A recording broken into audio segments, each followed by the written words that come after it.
سورۃ المزمل قرآن مجید کی 73 سورہ ہے جو مکہ کے ابتدائی دور میں نازل ہوئی۔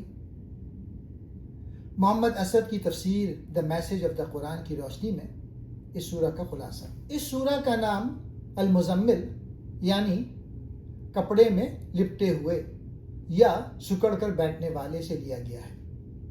محمد اسد کے مطابق یہ خطاب نبی کریم کی اس اندرونی کیفیت کی طرف اشارہ ہے جو وحی کی سنگینی اور اس کی عظیم ذمہ داری کے بوجھ تلے دب جانے سے پیدا ہوتی تھی۔ پہلا نقطہ، رات کی عبادت اور روحانی تیاری۔ اللہ تعالیٰ فرماتا ہے، اے اوڑھنی میں لپٹے والے، رات کو نماز کے لیے کھڑے ہو جاؤ مگر تھوڑی دیر، آدھی رات یا اس سے کچھ کم۔ محمد اسد لکھتے ہیں کہ یہ حکم اس لیے تھا تاکہ رسول اللہ کا نفس اس بھاری کلام کو اٹھانے کے لیے تیار ہو سکے۔ رات کا سکون اور تنہائی انسان کے قلب کو اللہ کی طرف مکمل متوجہ کرنے کے لیے بہترین وقت ہے۔ دوسرا نقطہ، ترتیل کے ساتھ قرأت اور قرآن کو ٹھہر ٹھہر کر پڑھو۔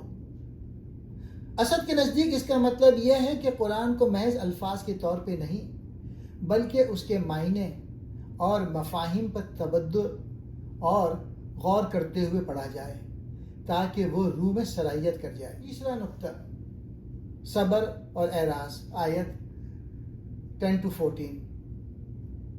مخالفین کی تلخ باتوں پر صبر کرنے اور انہیں خوبصورتی کے ساتھ چھوڑ دینے کی ہدایت دی گئی۔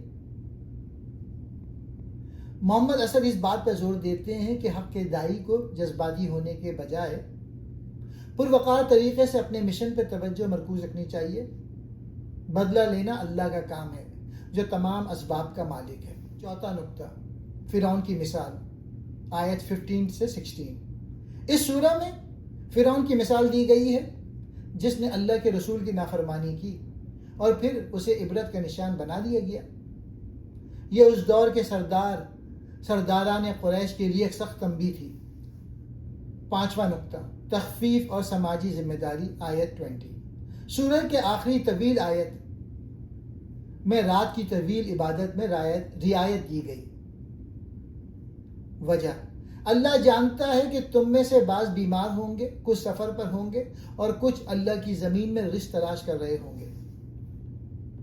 یہاں اسد واضح کرتے ہیں کہ اسلام ایک متوازن دین ہے۔ یہ رہبانیت یعنی دنیا چھوڑ دینے کا درس نہیں دیتا۔ جب انسانی ضرورتیں، معیشت، بیماری آڑے آئیں تو اللہ نے اپنی عبادت کے اوقات میں آسانی پیدا کر دی تاکہ توازن برقرار رہے۔ خلاصہ کلام، محمد اسد کے مطابق سورۃ المزمل کا بنیادی پیغام یہ ہے کہ کسی بھی بڑے مقصد یا مشن کی کامیابی کے لیے ذاتی تزکیہ یعنی سیلف ڈسپلن اور راتوں کی عبادت ضروری ہے، لیکن اس کے ساتھ ساتھ دنیاوی فرائض اور انسانی ضروریات کو بھی اہمیت دی گئی ہے۔ قرآن کا اصل مقصد انسان کی اخلاقی اور روحانی بیداری ہے تاکہ وہ اللہ کے کلام کا بوجھ اٹھانے کے قابل ہو سکے۔